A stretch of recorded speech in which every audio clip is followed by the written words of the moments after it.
An air-to-air missile is a weapon that is fired from an aircraft for the purpose of destroying another aircraft. There are many types of missiles built by quite a few countries, so I won't name them all, but the main and most used ones to exemplify how they work and what kind of air-to-air missiles exist.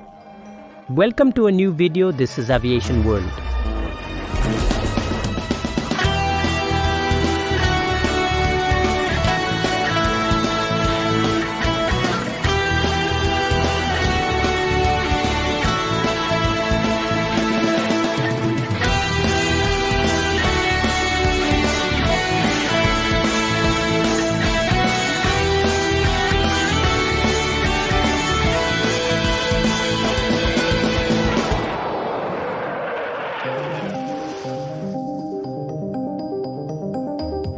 Air-to-air missiles are usually grouped according to their range. Thus, we would have short-range or dogfight missiles, literally translated as dogfight, and they are used or long-range, more beyond visual range, the first ones, or long-range beyond visual range.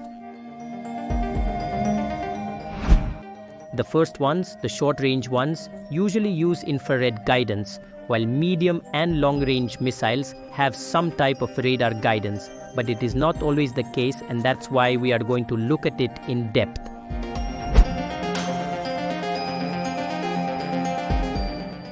Air-to-air missiles are basically long and thin cylinders to reduce their cross-section and thus minimize resistance to the high speeds at which they move.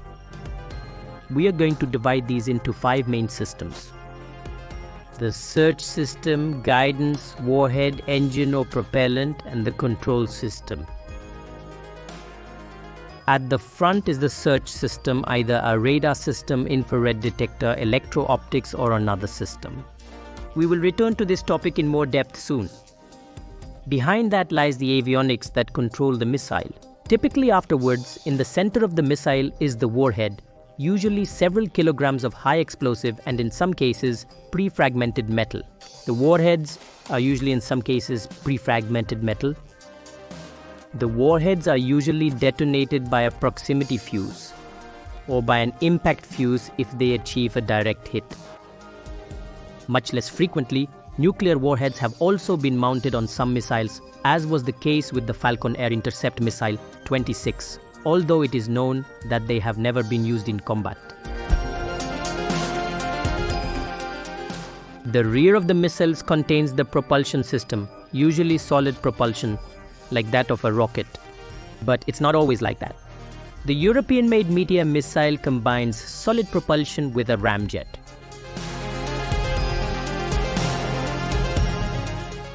Modern missiles use low-smoke engines. The first missiles produced a large trail of smoke, which was easily seen by the crew to evade it. And finally, the drive control system to evade it. And finally, the CAS drive control system, which are servo motors that take information from the guidance system and manipulate the missile's fins, which direct the weapon towards the target.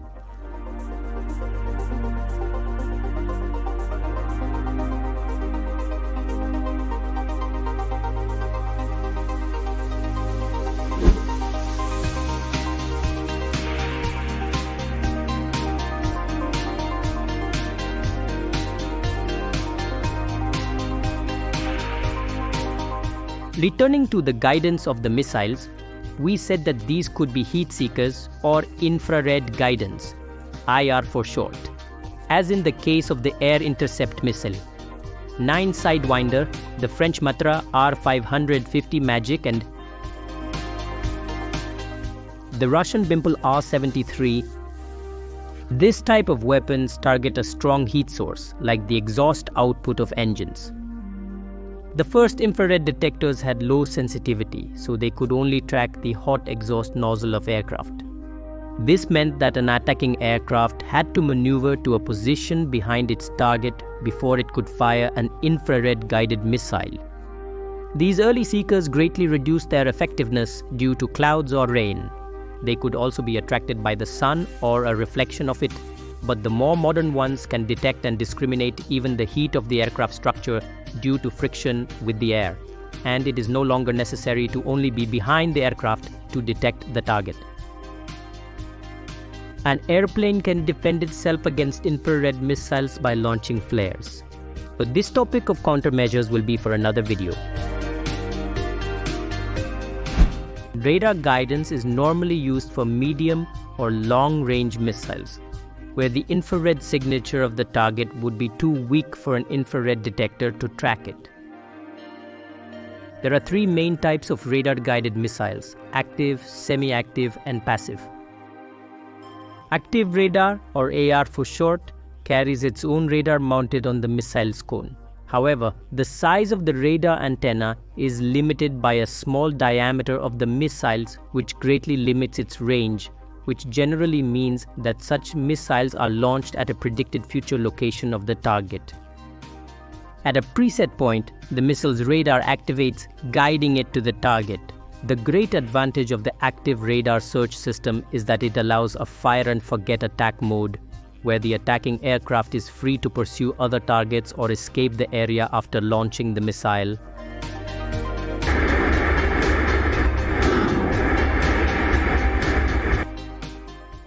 Semi-active radar-guided missiles are simpler or more common.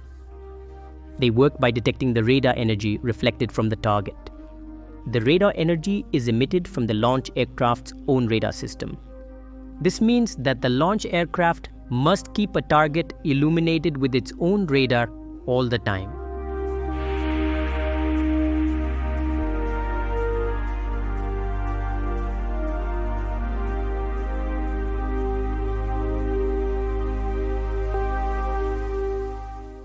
Another type of guidance is electro-optical. The Israeli Python 5 has an electro-optical seeker that scans the designated area for targets through optical images. Once the target is acquired, the missile will lock onto it to reach this target. Electro-optical seekers can be programmed to aim at a vital area of the aircraft, such as the pilot's cockpit, for example.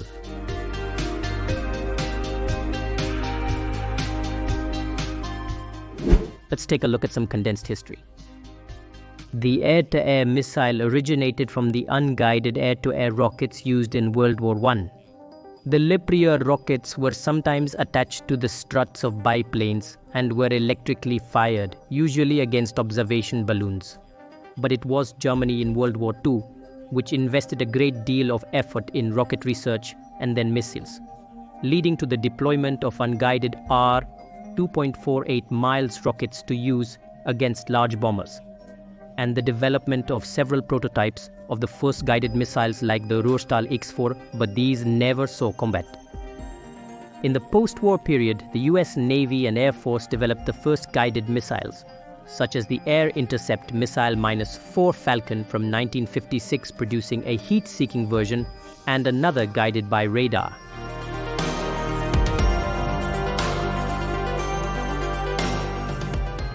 Then slightly more advanced missiles appeared, such as the Air Intercept Missile -7 Sparrow and the successful Air Intercept Missile -9 Sidewinder, which, by the way, Air Intercept Missile stands for Airborne Intercept Missile.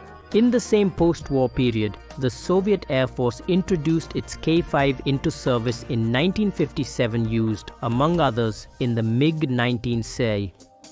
As these systems continued to evolve, air warfare in the 60s consisted almost entirely of missile launches. Thus, the first FE-4 Phantom IIs were only armed with missiles. Like the interceptors, they had no other armament such as cannons. The high casualty rates during the Vietnam War led the United States to reintroduce the automatic cannon and traditional dogfight tactics, but the missile remained the primary weapon in air combat.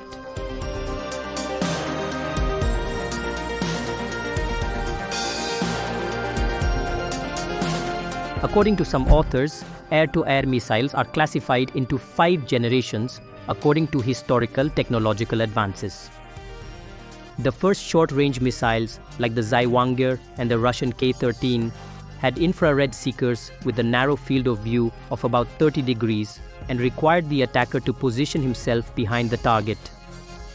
This meant that the target aircraft only had to make a slight turn to move out of the missile seeker's field of view, and cause it to lose track of that target.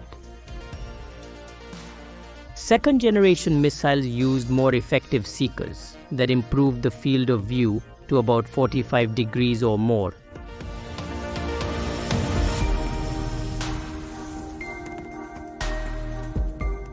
Third generation ones were called all aspect because they had more sensitive seekers that allowed the attacker to shoot at a target that was sideways with respect to himself and not just from the rear.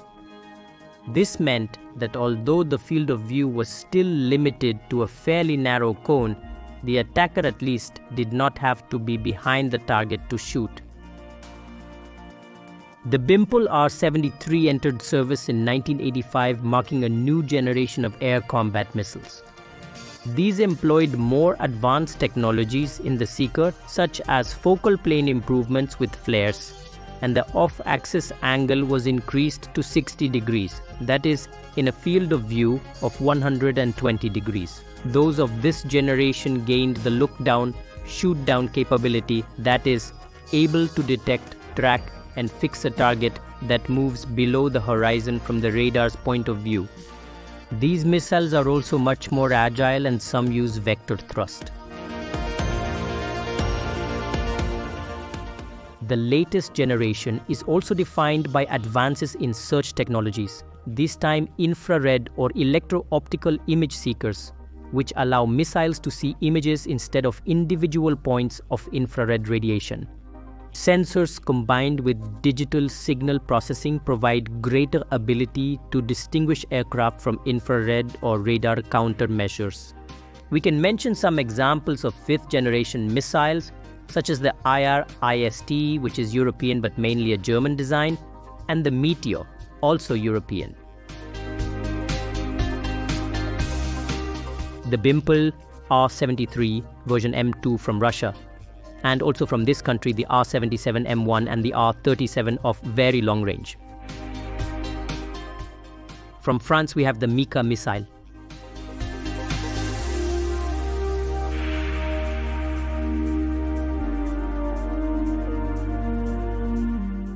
The ASRAM from the United Kingdom. From the United States, the new evolution of the Air Intercept Missile -9 X Sidewinder. The Air Intercept Missile, 120 Advanced Medium Range Air-to-Air Missile, is also from this country.